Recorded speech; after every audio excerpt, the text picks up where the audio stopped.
Picture this. You're in the middle of something important. Maybe you're working on a project. Maybe you're having dinner with someone you care about. Maybe you're just trying to read a book.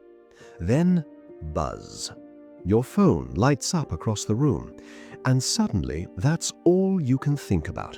Your hand is already reaching for it before you've even decided to move. You tell yourself, just a quick check. 5 seconds, that's it. But we both know how this ends, don't we?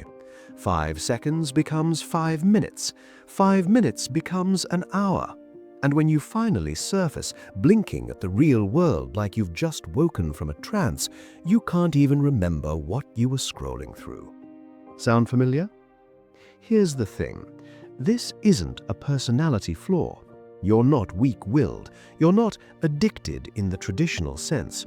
What you are is engineered.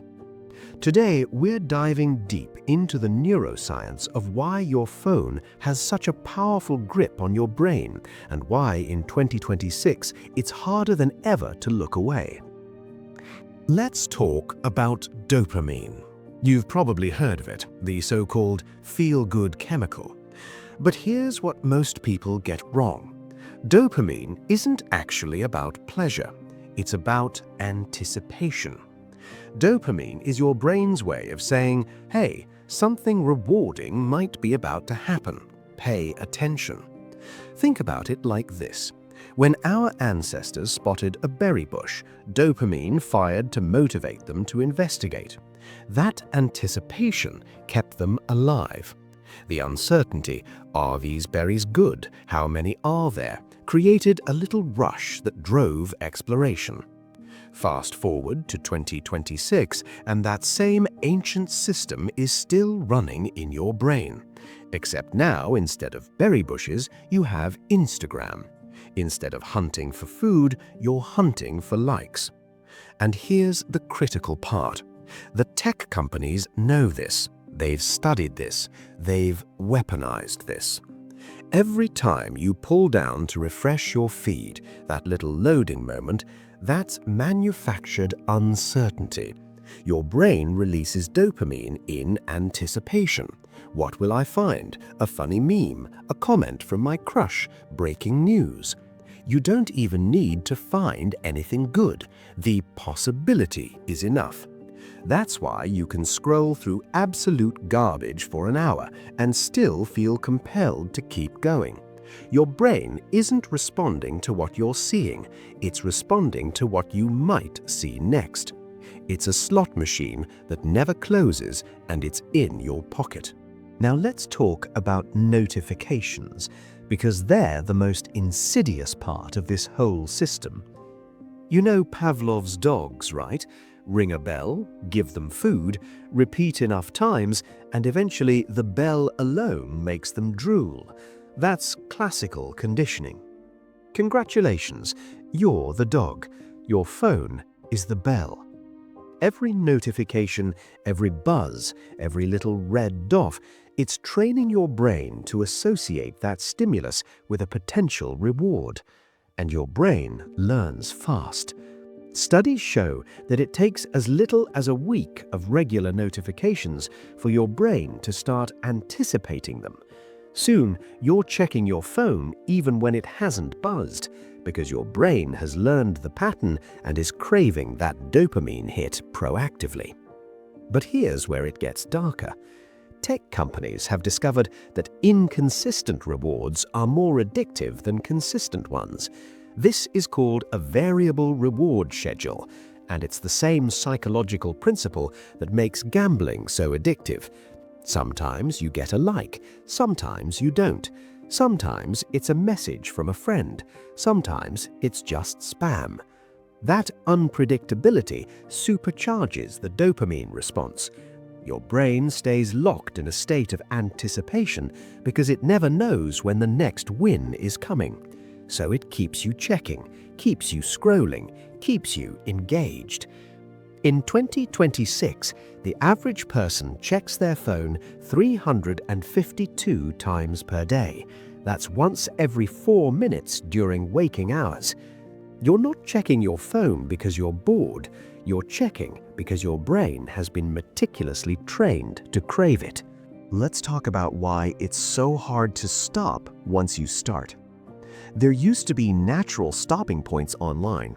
You'd reach the bottom of a page and have to click Next. That tiny moment of friction, it gave your brain a chance to ask, do I really want to keep going? But then came the infinite scroll. No stopping points, no decisions required, just endless, frictionless content flowing past your eyeballs like a digital river. This design isn't accidental. It's the result of thousands of hours of A/B testing, user research, and psychological manipulation. The goal: maximize time on site at any cost. Ozzer Raskin, the designer who invented Infinite Scroll, has since said he regrets it. He's called it one of the most addictive and damaging design patterns ever created, because it removes the natural moment of choice and keeps you in a passive consumption mode. Combine Infinite Scroll with algorithmic content curation, where AI learns exactly what keeps you specifically engaged, and you've got a personalized dopamine delivery system that gets more effective every single day you use it. The algorithm knows you better than you know yourself. It knows that you say you want educational content, but you'll actually watch relationship drama for hours. It knows exactly when your willpower is lowest. It knows what emotions drive your engagement. And it uses all of that data to keep you scrolling, scrolling, scrolling. By 2026, these algorithms have gotten so sophisticated that they can predict what you'll want to see before you even know you want to see it. It's like having a drug dealer who knows your triggers better than your therapist. So what's the actual damage here? Let's get real for a second. Every hour you spend scrolling is an hour you're not spending on something else. That's not judgment, it's just math. Research from 2025 shows that the average person now spends over 7 hours a day on screens, not counting work. That's over 100 days per year. In a lifetime, that's over 20 years of your existence spent staring at glowing rectangles. But it's not just about time, it's about what this constant dopamine stimulation is doing to your brain's reward system. When you flood your brain with easy, frequent dopamine hits from social media, your brain adjusts. It raises the threshold. Suddenly, normal life feels dull. A conversation with a friend doesn't give you the same buzz as 50 comments on your post. A walk in nature can't compete with the curated beauty of Instagram. You're literally retraining your brain to find real life boring. And the impacts are measurable: increased anxiety, decreased attention span, disrupted sleep, higher rates of depression, especially among young people who've never known a world without smartphones. A 2026 study found that people who reduced their social media use by just 30 minutes a day reported significant improvements in mood, focus, and life satisfaction within 2 weeks.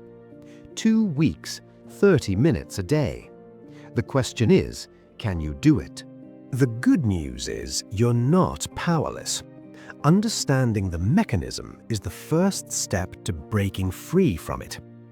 So what can you actually do? First, turn off non-essential notifications. All of them. If it's not a phone call or a text from a real human, it can wait. Break the Pavlovian conditioning by removing the bell. Second, create friction. Put your phone in another room when you're working or spending time with people. Make it annoying to check. That tiny bit of effort gives your prefrontal cortex a chance to override the dopamine-seeking impulse. Third, replace the scroll with something else. Your brain needs dopamine, that's not going to change, but you can redirect it toward activities that actually enrich your life. Exercise, creative hobbies, face-to-face conversation, learning something challenging. Fourth, use grayscale mode. Seriously, turn your phone's display to grayscale. Colors are designed to be stimulating and attractive. Remove them, and your phone instantly becomes less appealing. And finally, practice boredom. I know that sounds weird, but boredom is actually healthy. It's where creativity lives. It's where deep thinking happens. Let yourself be unstimulated for a few minutes without immediately reaching for a distraction. Your brain will resist at first. It'll feel uncomfortable. But that discomfort is just withdrawal. Push through it and you'll rediscover something incredible: the ability to be present in your own life. Look, we're not going back to flip phones and newspapers. Technology is here to stay, and that's okay. But we need to understand that every time you unlock your screen, you're entering a battlefield designed by some of the smartest behavioral psychologists and engineers on the planet, all working to keep you hooked. The phone doesn't own you unless you let it. So, the next time you feel that buzz, that urge to check, that familiar pull, pause, take a breath, and ask yourself, am I using this device or is it using me? The answer might surprise you. And that awareness, that's where freedom begins. Thanks for watching. If this video gave you something to think about, consider liking, subscribing. I'll see you in the next one.